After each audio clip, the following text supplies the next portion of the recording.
Hi there guys, welcome back to Lost Odyssey. It's Chocolate Milk here. I'm just going to do some last minute preparations before we get into the battle with an optional boss here in the Forgotten Cave.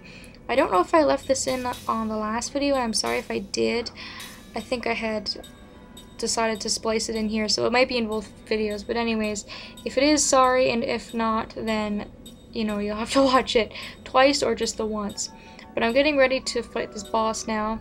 It's an organic enemy, so you want to have something with Bio Killer on Kaim and Seth, something that's going to do additional damage to organic enemies, which will probably help you out quite a bit, because this boss is really quite resilient to both magical and physical attacks. It doesn't really matter what you do, it just seems to just, the hits bounce right off of it, so the rings will help quite a bit. If you've got anything that will help you with status effects, we got an item earlier in this dungeon, but it's a special accessory and you might not be able to equip it, and it pretty much protects against all status effects. But if you don't have that, I suggest putting whatever you can in your skill slots. It can pretty much slap you with every status effect in the book, which becomes very, very annoying.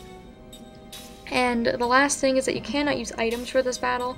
If you remember, in the beginning of this area, Seth had said that she had put a trap up so that people couldn't use items when they were in this cave, so you have to rely on your mages for healing. And also Kaim and Seth, if you'd like to put white magic on them as a little bit of a backup. And I would recommend that. I would put something like anti-blind on, anti-poison, and god, there's just a whole bunch of other ones it can put on you. And it's just, it's a mess, so I really wasn't as prepared for this as I should have been. You'll see that happen as I go into the battle.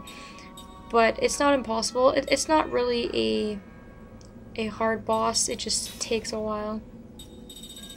So I would just get the best prepared as you could. You can also go back to the world map and save, and then just come back in here and do that, because it's not really that far to walk to go out and save, and we're not really even halfway in this cave yet. So once you're ready, just walk up the hill here and you'll get a little cutscene, and then we get to meet our ugly, creepy looking boss.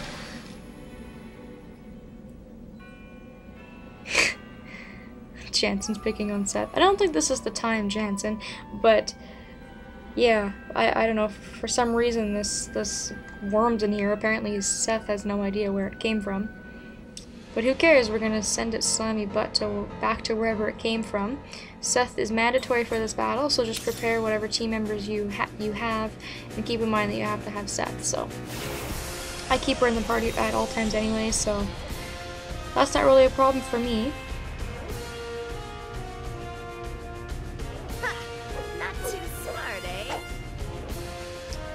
Alright, so this is the cave worm.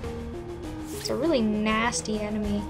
It's only got 10,000 HP, but you'd be surprised how long it actually takes you to whittle down all of its HP. Like I said, it has a really high just resistance to any kind of attack. Like, everything you do doesn't seem to work, and it has no type, so there's not really any specific type of magic that works really great on this guy.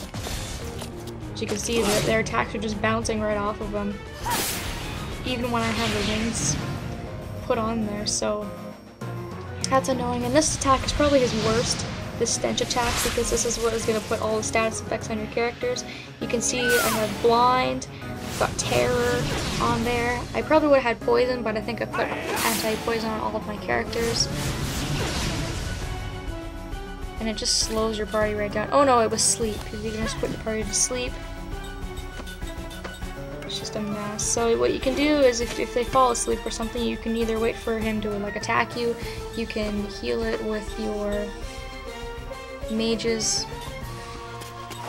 or whatever you would like to do. Since you're not going to do a whole lot of damage anyways, it's really hard to say what it is you want to do.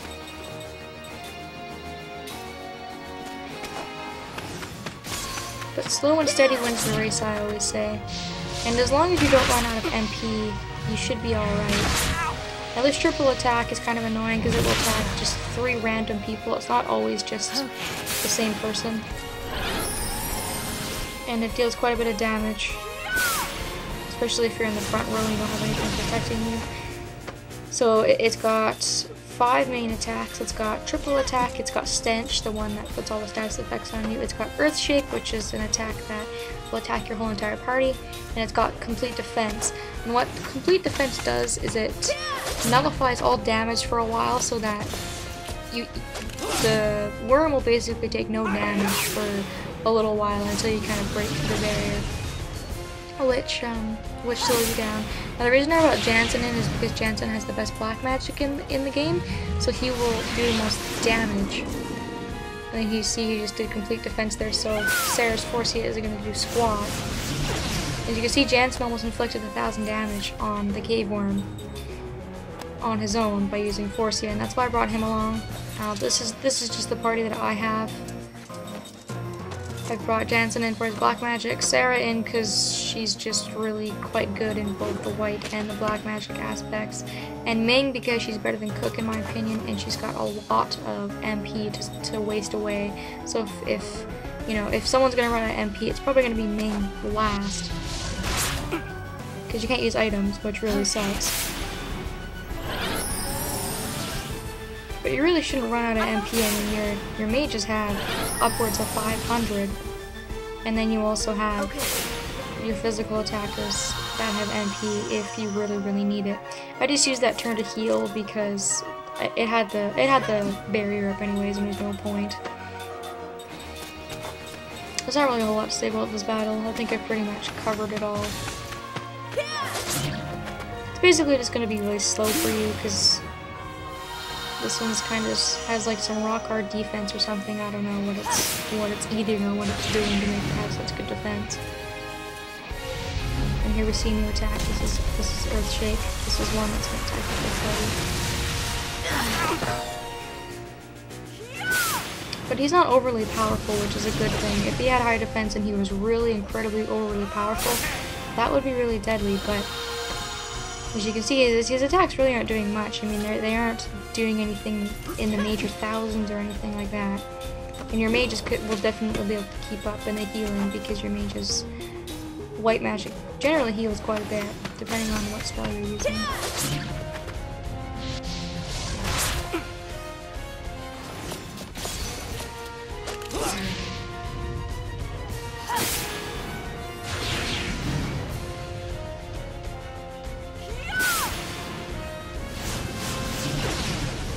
I think this is the last turn, hopefully. I want this thing to be dead. There we go. Gone and out. That took a while, but really we weren't in any immediate danger, and we did pretty well defeating this thing. So for defeating the cave worm, you'll get lots of experience, and you'll also get some good stuff for Seth. Get the gravity rave and the gravity ring, and also a Nair's plume. Now the gravity sword is the best sword in the game for Seth, and she's the only one who's able to equip it. So keep that in mind. It's solely for her, and it's her best weapon. So that was worth fighting the cave worm for, and you'll also get a 10G achievement for defeating the cave worm, because he is a optional boss of this game, and just like every other optional boss in this game, you get a 10G achievement for defeating it.